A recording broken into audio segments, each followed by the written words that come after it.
Hello everyone, कैसे हैं आप सभी लोग। I hope you are doing well. Welcome to the study alliance. So dear student, आज के सेशन में हम इंडस वैली सिविलाइजेशन के द लाइफ ऑफ पीपल्स के बारे में बात करेंगे, जिसमें हम डिस्कस करेंगे किस तरीके के इनका गवर्नमेंट सिस्टम हुआ करता था, किस तरीके का इनका एडमिनिस्ट्रेशन सिस्टम हुआ करता था। साथ ही में हम बात करेंगे किस तरीके की इनकी इकोनॉमिक एक्टिविटी चला करती थी और किस तरीके की इनकी रिलीजियस प्रैक्टिस कंडक्ट करवाई जाती थी। क्लास स्टार्ट करने से पहले हम जान लेते हैं कि हमने लास्ट क्लासेज में क्या डिस्कस किया था। यदि हम लास्ट क्लासेज की बात करते हैं तो लास्ट क्लासेज में हमने डिस्कस किया था ज्योग्राफिकल अप्रोच के बारे में बात की, जिसमें हमने जाना था कि किस तरीके से एक रूरल सोसाइटी होती है जो कि अर्बन सोसाइटी की ओर मूव करती है, क्या क्या बिहाइंड में उनके रीजन होते हैं, किस किस तरीके के हमें एविडेंसेस प्राप्त हुए। ये सभी तमाम बातों को हमने लास्ट क्लासेज में देखा था। यदि आज की क्लास की बात करते हैं तो आज की क्लास में जानेंगे हम पॉलिटिकल कंडीशन के बारे में, सोशियल कंडीशन के बारे में, इकोनॉमिक एक्टिविटीज के बारे में, एज वेल एज हम रिलीजियस प्रैक्टिस को भी डिस्कस करेंगे। यदि हम पॉलिटिकल कंडीशन की बात करते हैं तो पॉलिटिकल कंडीशन के रूप में हमने लास्ट क्लास में देखा था किन के द्वारा सिटीज को टू पार्ट्स में डिवाइड किया जाता था। एक अपर पार्ट होता था, दूसरा लोअर पार्ट होता था। यदि अपर पार्ट की बात करते तो अपर पार्ट को इनके द्वारा सिटाडेल बोला गया था, जिससे हमें एविडेंसेस प्राप्त हुए हैं ग्रेनरीज के एंड असेंबली हॉल्स। यदि हम असेंबली हॉल्स की बात करते हैं तो आज के पार्लियामेंट से इसको हम कंपेयर कर सकते हैं। साथ ही बात करते हैं हम ग्रेनरीज की, तो आज का हमारा जो फूड स्टोर सिस्टम होता है गवर्नमेंट का, उससे हम इसको कंपेयर कर सकते हैं। दोनों की दोनों चीज इंडिकेट करती है कि यहाँ पे एक वेल वर्स गवर्नमेंट सिस्टम हुआ करता था। दूसरी वही बात करते हैं असेंबली हॉल की, तो ये हमें इंडिकेट करते हैं कि यहाँ पे लोगों को बुलाया जाता था, मीटिंग की जाती थी और मेजोरिटी के हिसाब से अपने डिसीजंस लिए जाते थे, ताकि अपनी वर्क प्रोसेस को या अपनी एक्टिविटीज को मेजोरिटी के हिसाब से कंडक्ट करवाया जा सके। ठीक है, तो ये सब की सब बातें हमें बताती है कि यहाँ पे एक वेल वर्स गवर्नमेंट सिस्टम और एडमिनिस्ट्रेशन सिस्टम चलता था। उसी तरीके से यदि सोशियो कल्चरल कंडीशन की बात करते हैं तो इसमें सबसे पहले बात आती है एग्रीकल्चर की। एग्रीकल्चर के रूप में यहाँ से हमें एविडेंसेस मिले वीट एवं वार्ली के, यानी कि यहाँ पे गेहूं और जौ दोनों ही ग्रो करवाए जाते थे। अदर यदि फ्रूट्स की बात करते हैं तो हमें पोमेग्रेनेट्स एंड बनाना के एविडेंसेस यहाँ को देखने को मिलते हैं। एज वेल एज हमें मीट भी इनके द्वारा खाया जाता था, जिसमें इनका फेवरेट फूड हुआ करता था फिशेज। ठीक है, अब इनकी एग्रीकल्चर इतनी प्रोड्यूस होने लग गई कि ये 2 से 3 सीजन इजिली बैठ के खा सकते थे। अब बचे हुए टाइम को कहीं पे तो स्पेंड करेंगे, तो उस टाइम को स्पेंड करते आर्ट एंड कल्चर में एंड एंटरटेनमेंट में। ठीक है, इसी बीच हम देखते हैं कि यहाँ पे कुछ टेक्नोलॉजी भी या टेक्नोलॉजिकल डेवलपमेंट हमें दिखाई देते हैं। यदि टेक्नोलॉजिकल डेवलपमेंट की बात करते हैं तो टेक्नोलॉजी निकल के आती है। सबसे पहले ग्रो करवाया जाता है इनके द्वारा कॉटन एंड वूल। यदि बुल की बात करते हैं तो बुल हमें देखने को मिलता है, हमने लास्ट पीरियड में या नियोलिथिक पीरियड या चार्कोलिथिक पीरियड में हमने देखा था कि इनके द्वारा एनिमल हस्बेंड्री की जाती थी, जिसमें हमने देखा था गोट एंड शिप को इनके द्वारा first animal as a husbandry use किया गया था। इन्हीं से इनके द्वारा बुल प्राप्त की गई और उससे कपड़े बुने गए। कपड़ों को एक कपड़ा होता था जिसको बॉडी के चारों ओर यूज किया जाता था। एज वेल एज वुमेन्स के द्वारा शॉर्ट स्कर्ट्स यूज की जाती थी, जिनके एविडेंसेस हमें मिले। यदि हम बात करते हैं ब्यूटी की, तो यहाँ पे बिल्कुल ब्यूटी का ध्यान रखा जाता था, जो कि अर्ली पीरियड में हमने बात किया था, आपको कॉपर का मिरर मिला है एविडेंस के रूप में। वहीं यहाँ पे बात किया तो यहाँ पे कई सारे ऑर्नामेंट्स मिलते हैं। यदि ऑर्नामेंट्स की बात करते हैं तो लास्ट पीरियड में हमने ऑर्नामेंट्स देखे थे स्टोन एंड बोन्स के बने हुए होते थे, लेकिन इस पीरियड में आपको स्टोन बोन्स के साथ साथ में आपको देखने को मिलते हैं स्कल्टन्स के, जो कि फिशेज या फिशेज ग्रुप के स्कल्टन का ऑर्नामेंट यानी माइक्रो ऑर्नामेंट यूज किए जाएंगे। ठीक है, इसी तरीके से अब इनका अदर टाइम की बात करते हैं, जो कि इनके द्वारा अदर टाइम एंटरटेनमेंट यूज किया जाता है। यदि एंटरटेनमेंट की बात करते हैं तो एंटरटेनमेंट में आपको एविडेंसेस मिलते हैं क्ले टॉय की, जो कि आज के मॉडर्न इक्का से हम कंपेयर कर सकते हैं। एज वेल एज आपको अदर एंटरटेनमेंट की चीजें दिखाई देगी, जिसमें गैम्बलिंग भी यहाँ पे की जाती थी, डांसिंग की जाती थी, हंटिंग को भी एज ए एंटरटेनमेंट यूज किया जाता था, जो कि हम लास्ट के पीरियड में देखेंगे। हमारे किंग जो मोनार्क होते हैं, जो डिक्टेटर होते हैं, उनके द्वारा भी हंटिंग को एंजॉयमेंट के रूप में देखा जाएगा। नेक्स्ट यदि बात की जाए तो फाइटिंग भी करवाई जाती थी इनके द्वारा, दो लोगों को आपस में लड़ाया जाता था और उसको देखने के लिए काफी लोग जाया करते थे। ठीक है, तो इस तरीके की इनकी सोशल और कल्चरल कंडीशन चला करती थी। ठीक है, जो कि काफी एक अच्छी सोसाइटी के रूप में हमें दिखाई देती है, एक डेवलप सोसाइटी के रूप में हम इसे मान सकते हैं। वहीं यदि आर्ट की बात करते हैं, यदि हमने बताया था जैसे अदर टाइम को आर्ट के रूप में भी लगाया, आर्ट में बात करते थे इनके द्वारा वेयर्स एंड पोएट्रीज बनाई जाती थी जिसमें पेंटिंग की जाती थी, यानी कि इस समय पे पेंटिंग डेवलप हो जाती है। पेंटिंग में यदि हम बात करते हैं तो डॉट्स यूज किए जाते हैं, ज्योमेट्रिकल डिजाइंस यूज की जाती है, ट्री यूज किए जाते हैं, उस पे लीव्स यूज की जाती है। अदरवाइज बात करते थे इसमें एनिमल फिगर्स भी यूज किए गए थे, ठीक है, पोएट्रीज के ऊपर एज ए पेंटिंग।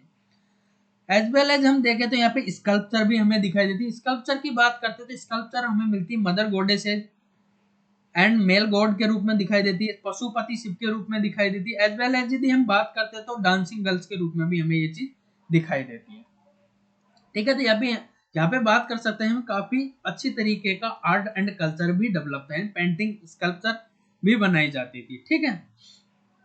यदि इनके अदर एविडेंसेज की बात करते हैं तो ट्रेड में जो यूज किए जाते थे, तो ट्रेड में यदि बात करते हैं तो इनके द्वारा पोएट्री ट्रेड की जाती थी, ऑर्नामेंट्स ट्रेड किए जाते थे, इनके द्वारा बुने हुए कपड़े ट्रेड किए जाते थे। जैसे कि बात करते हैं हम इंडस वैली में, तो मोहनजोदड़ो और हड़प्पा जो कॉपर का अपना यूज करता था, कॉपर हम देखेंगे कॉपर इनको कहाँ से प्राप्त होता था, कॉपर इन्हें प्राप्त होता था पास ही में स्थित कालीबंगन जो कि आज के राजस्थान में लोकेटेड है, वहां से इनके द्वारा कॉपर प्राप्त किया जाता था और काफी अदर चीजें वहां पे इनके द्वारा ट्रांसपोर्ट की जाती थी। यदि हम बात करते हैं अदर फिगर्स की या फिर अदर डेवलपमेंट की, तो यहाँ पे रेक्टेंगुलर सील्स हमें दिखाई देती है जो कि ट्रेड को इंडिकेट करती है।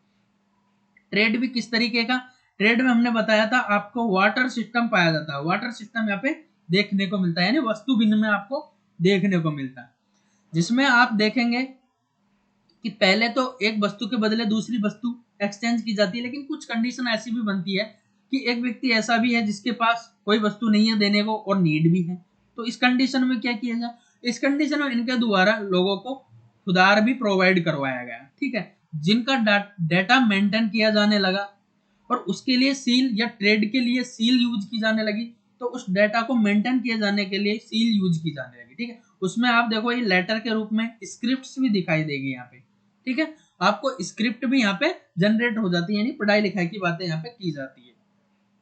ओके, यदि इन सील की बात करते हैं, इन सील के एविडेंसेस की बात करते हैं, तो सील के ऊपर हमें एनिमल्स के फिगर दिखाई देते हैं और काफी अल्फाबेट्स भी दिखाई देते हैं जो आज हमारे द्वारा पढ़े नहीं जा सके।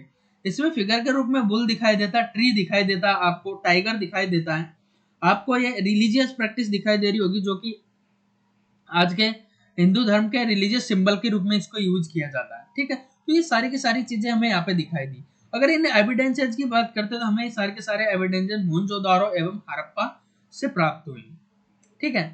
अदर यदि इनकी रिलीजियस प्रैक्टिस की बात करते हैं तो रिलीजियस प्रैक्टिस में हम बताते हैं आपको कि मदर गॉडेसेस के रूप में स्कल्पचर प्राप्त हुई है जो कि वर्शिप के रूप में यूज की जाती है, इनके द्वारा वर्शिप की जाती थी मदर गॉडेसेस की, यानी कि ये सोसाइटी हमको बताती है कि वहां पे मैन एंड वुमेन्स यानी कि दोनों को इक्वल ट्रीट किया जाता था, ठीक है, दोनों को वर्शिप की जाती थी। ओके, उसी तरीके के आपको मेल गॉड दिखाई देंगे, उसी तरीके का आपको पशुपति शिव दिखाई देंगे, पीपल ट्री की भी यहाँ पे वर्शिप दिखाई देती है आपको, ठीक है, जो कि सील्स के ऊपर उनको लोकेट किया गया था या उनको पिक्टोग्राफी या पिक्चर्स बनाई गई थी वहां पे, तो ये सारी चीजें आपको देखने को मिली। वहीं यदि रिचुअल्स की बात करते हैं तो आज ही की तरह जैसे कि आज के डेड पीपल्स हो जाते हैं, तो हिंदुइज्म में तो क्या होता है हमारे मरघटों के अंदर उनसे एसोसिएट चीज होती है, जो चीजें ज्यादातर मरे हुए व्यक्ति से जुड़ी हुई होती है उनको हम मरघट में साथ में रखते हैं। उसी तरीके से इस्लामिज्म में देखने को मिलता है हमें। इस्लामिज्म में क्या होता है कि वहां पे भी कब्र बनाई जाती है, कब्र के अंदर वो सारी एसोसिएट चीजें जो कि मृत आदमी से जुड़ी हुई थी उनको वहां पे रखा जाता है। इसमें यदि बात करते हैं तो आपको पोएट्रीज देखने को मिलती है, ऑर्नामेंट्स देखने को मिलते हैं, मिरर्स देखने को मिलते हैं, ठीक है। तो ये सभी चीजें थी जो वहां पे देखने को मिलती। आई होप आपको सारी की सारी कंडीशन समझ में आई होगी। एक बार ओवरव्यू के रूप में देख लेते हैं हमने क्या क्या चीजें डिस्कस की। यदि हम ओवरव्यू की बात करते हैं तो हमने डिस्कस किया था सबसे पहले कि इनके द्वारा क्या क्या खाया पिया जाता था, किस तरीके के कपड़े यूज किए जाते थे, किस तरीके का एंटरटेनमेंट या टेक्नोलॉजी यहाँ पे डेवलप हुई थी, ठीक है।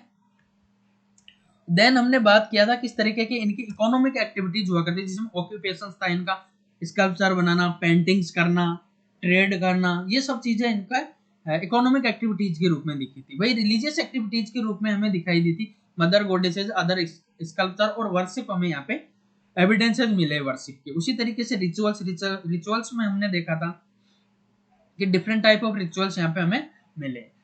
अब बात करते हैं कि इतनी अच्छी सोसाइटी होने के बावजूद भी किस तरीके से कोलैप्स हो गई, किस तरीके से इसका डिक्लाइन हो गया। ठीक है, यदि डिक्लाइन की बात करते हैं तो अलग अलग हिस्टोरियंस के अलग अलग व्यूज है इसके डिक्लाइन की। तो पहला व्यूज आता है इनविजन का।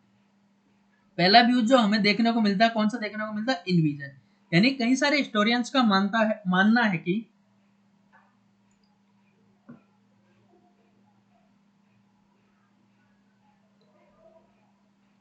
यहाँ पे एक्सटर्नल इन्विजन देखने को मिला। एक्सटर्नल इन्विजन में बात करते हैं तो आर्यंस थे जो कि वेस्टर्न में आज के यूरोपियन एवं एशियन वाले रीजन को में देखने को मिलते हैं। जैसे कि बात करते हैं टर्की, आज का जो टर्की है वो एशिया और यूरोप में दोनों ही जगह पे देखने को मिलता। तो यहाँ से कुछ लोग आए थे जिन्होंने इन्विजन किया और आपसी बैटल्स हुई, या तो दोनों आपस में कॉन्फ्लिक्ट के ड्यूरेशन में मर गए या फिर आर्यंस के द्वारा इनको खत्म कर दिया गया।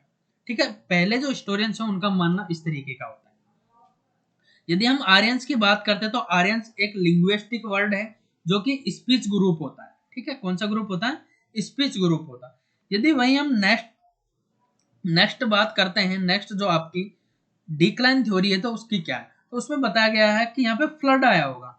बिल्कुल हम इस चीज को भी कुछ कुछ मान सकते हैं, क्योंकि सारी की सारा जो सिविलाइजेशन देखने को मिला हमें कहाँ पे देखने का मिला? रिवर्स के बैंक पे। हम देखेंगे इंडस रिवर के वेस्ट बैंक पर हमें क्या दिखाई देता है? मोहनजोदारो। रावी रिवर के बैंक पे हमें हड़प्पा शहर दिखाई देता है, हड़प्पा सिटी दिखाई देती है। तो हो सकता है कि यहाँ पे फ्लड आया होगा जिसकी वजह से पूरी की पूरी सिविलाइजेशन है वो कोलैप्स मार गया या फिर डिक्लाइन की ओर चला गया। ठीक है, नेक्स्ट हिस्टोरियंस की बात करते हैं जिनकी अप्रोच है कि यहाँ पे कोई एपिडेमिक हुआ होगा। क्या हुआ होगा? यहाँ पे कोई एपिडेमिक हुआ होगा, यानी कि कोई महामारी हुई होगी जिससे सारे के सारे लोग मर गए। जैसे कि हमने लास्ट पेज में भी देखा था हमारे कोविड-19, वो पूरी की पूरी सोसाइटी को किस तरीके से बंद कर दिया गया था। तो आज के टाइम में तो हमारे पास काफी एडवांस टेक्नोलॉजी, उसकी वजह से हमने ट्रीटमेंट जनरेट किया या अदर जो उनके कोजेज को जाना, उस वजह से हमने प्रिवेंशन यूज किए। तो उस समय पे ऐसी चीजें नहीं होती थी, तो हो सकता है कि वहां पे एपिडेमिक हुआ हो और उसकी वजह से लोग वहां के खत्म हो गए, सोसाइटी खत्म हो गई। नेक्स्ट जिनका मानना है, अप्रोच है, नेक्स्ट हिस्टोरियंस की अप्रोच है वो है क्लाइमेट चेंज की। तो यहाँ पे एक हिस्टोरियंस है या अदर एक ग्रुप है हिस्टोरियंस का, वो बोलता है कि यहाँ पे क्लाइमेट चेंज हुआ होगा। यदि क्लाइमेट चेंज का हम एग्जांपल की बात करते हैं तो हमने शुरुआती फेज में देखा था कि पैलियोलिथिक पीरियड में किस तरीके के एनिमल्स हमें देखने को मिलते हैं। हमें देखने को मिलते हैं मैमथ, एज वेल एज हमें देखने को मिलते हैं डायनासोर्स एंड राइनोस, जो कि बड़े बड़े विशालकाय एनिमल्स होते हैं। इसी तरीके से यदि बात करते हैं मीजोलिथिक पीरियड में, तो क्लाइमेट चेंज हुआ। क्लाइमेट चेंज के बाद में हमने देखा कि यहाँ पे माइक्रो एनिमल्स आ जाते हैं।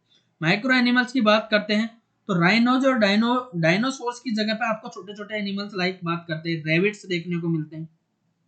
ठीक है, रेबिट्स के साथ में डॉग्स के अलावा इसी तरीके के अदर एनिमल्स जो आपको दिखाई देते हैं, जो कि क्लाइमेट चेंज का रीजन होता है। तो इसी तरीके के एक जो रीजन इनके द्वारा माना जाता है, एक जो कॉज माना जाता है, वो माना जाता है क्लाइमेट चेंज माना जाता है। अब चलते हैं हम क्वेश्चंस की ओर कि आखिर इस चैप्टर से प्रीवियस ईयर यूपीएससी के द्वारा कौन कौन से क्वेश्चन पूछे। तो हमारा पहला क्वेश्चन है, उसमें पूछा गया है आपसे which of the following pair are correctly match, यानी कौन से पेयर है जो सही से मैच कर रहे हैं। तो इसमें दिया गया है आपको जो साइट्स हैं, सारी की सारी क्या दी गई है आपको? साइट्स दी गई, जिसमें पहला दिया गया आपको लोथल, दूसरा सारनाथ, तीसरा राजगीर, चौथा है नालंदा। यदि हम 2 से लेकर 4 तक साइट्स की बात करते हैं तो ये आपकी मौर्यन पीरियड एवं बुद्धिस्ट पीरियड से दी गई है। लेकिन लोथल है जो वो आपकी इंडस वैली साइट है। ठीक है, इसमें पूछा गया है लोथल या फिर अदर, इसमें कौन एंशिएंट डॉकयार्ड है, कौन फर्स्ट सरमन ऑफ बुद्धा वाली लोकेशन है। दूसरा पूछा गया आपको लोएन कैपिटल ऑफ अशोका, जो कि कौन सी जगह पर लोकेटेड है। ग्रेटेस्ट बुद्धिस्ट लर्निंग साइट है वो इनमें से कौन सी है। तो इस क्वेश्चन का जवाब आई होप आप नहीं दे पाएंगे, क्योंकि अभी हमने वो चैप्टर्स पढ़े नहीं है। आगे वाले जब हम पढ़ेंगे बिल्कुल आपको सारी चीजें बताएंगे। तो इसमें आपको दिया गया लोथल। लोथल हमने बताया था आपको कि एक एंशिएंट डॉकयार्ड है जो गुजरात में स्थित है। ठीक है, डॉकयार्ड की बात करते तो इसे पोर्ट बोलते हैं। ठीक है, इसी को बंदरगाह के नाम से भी जानते हैं। सारनाथ की बात करते तो बिल्कुल सारनाथ आपके फर्स्ट सरमन था, यह फर्स्ट सरमन दिया गया था महात्मा बुद्ध के द्वारा, ठीक है, तो ये भी सही है। लेकिन तीसरा जो दिया गया है आपको, लोयन कैपिटल ऑफ अशोका, बिल्कुल लोयन कैपिटल ऑफ अशोका जो दिया गया है वो राजगीर में स्थित नहीं, यह है आपके सारनाथ में, ठीक है, कहाँ पे स्थित है, सारनाथ में। इसी तरीके से आगे का जो आपका दिया गया है, ग्रेटेस्ट साइट बुद्धिस्ट लर्निंग, यानी कि जो बुद्धिज्म की जो लार्जेस्ट लर्निंग साइट है वो कहाँ पे है, नालंदा में। तो इस तरीके से आपका आंसर सी ठीक हो जाता है, जो कि क्वेश्चन पूछा गया था आपसे 1998 के पेपर में, ठीक है। उसी तरीके से नेक्स्ट क्वेश्चन देखते हैं। तो नेक्स्ट क्वेश्चन आपको दिया गया द टर्म आर्यन डिनोट्स, यानी आर्यन टर्म्स का मीनिंग क्या है या किसको रिप्रेजेंट करती है, ठीक है। तो इसमें दिया गया आपको एन एथनिक ग्रुप, ये एक एथनिक ग्रुप है, a nomadic peoples, a superior race, a speech group, यानी क्या है ये। तो हमने बताया था आपको, जब इंडस वैली सिविलाइजेशन का डिक्लाइन होता है, कोलैप्स होती है, तो उसमें एक जो कॉज था, एक जो रीजन था उसके कोलैप्स का, वो था आर्यन इन्वेजन्स। तो उसमें हमने बताया था कि आर्यन क्या है, आर्यन एक लिंग्विस्टिक ग्रुप है जिसको स्पीच ग्रुप के नाम से भी जानते हैं, ठीक है। ये इंडो आर्यन, हम सॉरी इंडो यूरोपियंस होते हैं, जो कि आज का हमारा तुर्की वाला लोकेशन के रूप में हम उसे देख सकते हैं, ठीक है। ये क्वेश्चन पूछा गया था आपसे 1999 में, ठीक है। आई होप आपको क्लियरली समझ में आ रहे होंगे। नेक्स्ट क्वेश्चन देखते हैं। हमारा नेक्स्ट क्वेश्चन है, इसमें आपसे पूछा गया है कि हड़प्पा कल्चर के बारे में पूछा गया है, यानी हड़प्पा कल्चर में जो सील मिली है हमें, उस सील में कौन सा फिगर या कौन सा एनिमल फिगर है जो मेंशन नहीं किया गया है। तो पहला आपको दे रखा एलिफेंट, दूसरा दे रखा आपको टाइगर, तीसरा दे रखा राइनोस और चौथा दे रखा काउ। तो आपको बताया था बिल्कुल एलिफेंट है जो उनकी सील पर मेंशन किया गया है, उन पर पिक्चर बनाई गई थी सील के ऊपर एलिफेंट की। उसी तरीके से टाइगर की भी आपको दिखाई थी, राइनोस बताया था आपको, वन हॉर्न राइनोस था जो कि उस पर मेंशन किया गया था, उस पर पिक्चर बनाई गई। लेकिन काऊ का फिगर हमको कहीं पर ये देखने को नहीं मिलता। तो इस तरीके से आपका आंसर ए सही हो जाता है यहाँ पे, ठीक है। ये क्वेश्चन आपके 2001 में पूछा गया था, जो कि सिविल सर्विसेज पेपर 1 में पूछा गया था, ठीक है। उसी तरीके से यदि क्वेश्चन नेक्स्ट क्वेश्चन की बात करते हो तो इसमें आपसे पूछा गया है कि कौन सी है साइट जो हड़प्पन साइट नहीं, यानी जो साइट नीचे दे रखी है उनमें से हड़प्पन साइट नहीं। तो इसमें दिया गया आपको कोट दीजी, देशलपुर और चूंदरो। आइए इनको एक एक करके देख लेते हैं। और सोगरा, तो इसमें करेक्ट आंसर है आपका सोगरा। क्यों? क्योंकि सोगरा एक साइट नहीं है, सोगरा क्या है, एक इंस्क्रिप्शन है। क्या है? एक इंस्क्रिप्शन है, ठीक है ना। यदि इंस्क्रिप्शन की बात करते हैं तो ये कॉपर इंस्क्रिप्शन है, ठीक, कॉपर प्लेट इंस्क्रिप्शन है। क्या है? एक कॉपर प्लेट इंस्क्रिप्शन। यदि इसमें लिपि की बात की जाए, इसमें स्क्रिप्ट की बात की जाए, तो इसमें प्राकृत एवं ब्राह्मी दोनों ही स्क्रिप्ट का यूज किया गया। आइए अब एक एक लोकेशन के बारे में। यदि चूंदरो की बात करते हैं तो चूंदरो आपके पाकिस्तान में सिंध रीजन में लोकेटेड है। उसी तरीके से कोट दीजी भी आपके सिंध रीजन पाकिस्तान में स्थित है। यदि देसलपुर की बात करते हैं तो देसलपुर आपके गुजरात में, आज के गुजरात में लोकेटेड है। इस तरीके से आपके क्वेश्चन हो जाते हैं। और जितने भी क्वेश्चन पूछे गए लास्ट 27 ईयर में, वो हम क्वेश्चंस को मेंशन करते हैं हमारी क्लासेज के अंत में, ठीक है। जैसे चैप्टर खत्म होता है तो चैप्टर से कौन कौन से क्वेश्चन पूछे गए वो सारे के सारे क्वेश्चन मेंशन किया जाता है, ठीक है। हो सकता है एक दो क्वेश्चन छूट भी जाए बाय चांस, बेसिकली कोशिश रहती है कि बिल्कुल नहीं छूटे, हम पूरा का पूरा अच्छे से स्टडी करके लाते हैं इन क्वेश्चंस को, ठीक है। तो इस तरीके से आपके क्वेश्चन ठीक हो जाते हैं और चैप्टर की वैल्यूएशन भी आपको पता लगती है कि इस चैप्टर से कितने क्वेश्चन पूछे जाते हैं या फिर इसको कितना फोकस किया जाना चाहिए। उसी तरीके से चलते हैं हमारे नेक्स्ट सेगमेंट की ओर, जिसमें मेंस के क्वेश्चन हमारे द्वारा मेंशन किए जाते हैं। यदि मेंस के क्वेश्चन की बात करते हैं तो ये क्वेश्चन प्रीवियस ईयर क्वेश्चन नहीं होते। अब आप पूछोगे सर ऐसा क्यों?